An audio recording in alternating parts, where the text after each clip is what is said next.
Yang terakhir adalah, Ustaz, benarkah ahli sunnah wal jamaah tidak pernah melakukan zikiran bersama setelah sholat di masjid? Kenapa seperti itu, Ustaz? Ya. Jadi yang saya tahu, Allahu a'lam, memang Abdullah bin Umar menyebutkan dalam riwayat bahwasanya saya mengetahui sholat di masjid Nabi SAW sudah selesai dengan saya dengarkan suara zikir mereka. Dengan saya dengarkan suara zikir mereka, maksudnya Nabi dan para sahabat. Jadi di zaman Nabi SAW itu zikir habis sholat bersuara sebenarnya, bersuara. Tetapi tidak dilakukan secara bersamaan. Gitu.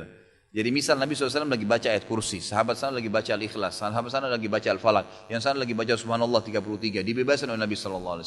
Itu yang ada dalam hadis. Tapi suara mereka terdengar, gitu kan. Kalau ada sekarang orang lebih memilih zikir dengan tidak mengeluarkan suara, gitu kan, mungkin hanya dia saja yang dengar, itu adalah termasuk adab sebenarnya. Adab dan tata kerama agar orang-orang tidak terganggu dengan dia. Tapi intinya disunnahkan, boleh saja orang mengeraskan suaranya dalam zikir habis sholat ya. Tidak ada masalah.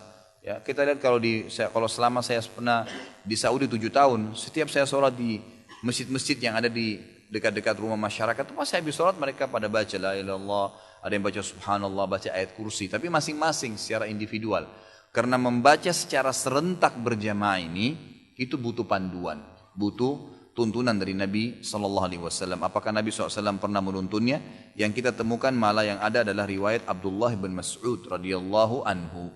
Abdullah bin Mas'ud mengatakan pada saat dipanggil oleh Ubay bin Ka'ab, dan di situ ada beberapa tabi'in yang lagi berzikir, yang pimpinannya mengatakan subhanallah, anak-anak semua murid-muridnya mengatakan subhanallah, gitu kan, sambil mereka memegang batu dan memindah-mindahkannya.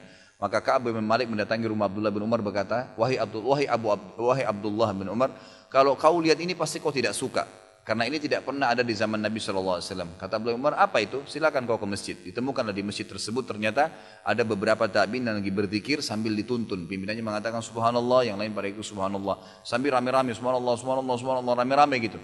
Kata Abdullah bin Umar pada saat masuk, wahai kaum ini segelintir orang, apakah kalian tidak khawatir azabnya Allah turun? Kaget Abdullah, orang-orang itu pada kaget. Ada apa wahai Abdullah bin Umar? Apa yang kami lakukan? Kami sedang berzikir kepada Allah. Bagaimana bisa azabnya turun? Apa kata Abdullah bin Umar? Fahami pendapat beliau. Ini sahabat Nabi, gitu kan? Yang terkenal dengan sahibut ta'assi. Orang yang paling fanatik dengan Nabi SAW, Abdullah bin Umar radhiyallahu anhu. Jadi apa saja dikerjakan oleh beliau, semua yang Nabi kerjakan gitu. Beliau mengatakan, sungguh bajunya Nabi SAW masih bisa dilihat dan dipakai. Artinya Nabi ini baru meninggal, bajunya aja sekarang masih ada. Panci-pancinya masih bisa dipakai, rumahnya masih bisa dihuni. Kalian sudah berani melakukan apa yang Nabi kalian tidak contohkan, gitu kan? Berarti akan datang azabnya Allah bukan karena perbuatan kalian, tapi karena tidak pernah Nabinya contohkan. Artinya kalian menambah-nambah dalam agama ini. Jadi ini berbahaya sekali, gitu kan? Seseorang telah datang di depan Hasan Basri lalu sholat habis asar 6 rakaat. Salam habis asar, sholat 6 rakaat sunnah. Lalu orang ini begitu setiap mau salam, Hasan Basri mau ingatin, dia sholat lagi. Begitu selesai 6 rakaat langsung ditahan sama Hasan Basri. Dikatakan, kenapa kau sholat habis asar? Dia bilang, wahai imam, dia tahu ini Imam Hasan Basri, ulama. Wahai imam, apakah Allah akan mengadab saya karena saya sholat? Apa kata Hasan Basri? Tidak. Allah tidak akan azab kau karena kau sholat. Tapi Allah akan azab kau karena kau melakukan apa yang nabinya enggak contohkan, yang merupakan ajaran dari Allah subhanahu wa ta'ala. Nabi enggak pernah contohin ada asar, setelah asar sholat 6 rakaat. Dari mana dasarnya kau lakukan? Gitu. Jadi termasuk dosa itu kalau melakukan apa yang Nabi SAW tidak lakukan. Dan kita cap itu bagian daripada agama. Seakan-akan kita masukkan ajaran baru di agama Islam yang sudah sempurna. Allah bilang dalam Al-Ma'idah, Al-yawma akmaltu lakum dinakum. Kata-kata akmaltu, saya sudah sempurnakan agama kalian. Kata ulama, Ibnu Katsir mengatakan dalam tafsirnya, ini dalil nyata Nabi Muhammad SAW sudah menyampaikan semua ajaran agama Allah. Dan juga setiap muslim tidak perlu lagi menambah sekecil biji sawi pun dari ajaran agama ini. Cukup dengan yang ada saja, selesai. Maka kita tidak ada lagi masuk ke syubhat, tidak ada lagi masuk ke ragu-raguan. Lakukan apa yang sudah diperintahkan saja, titik. Maka itu akan membawa kita insya Allah ke dalam surga Allah SWT.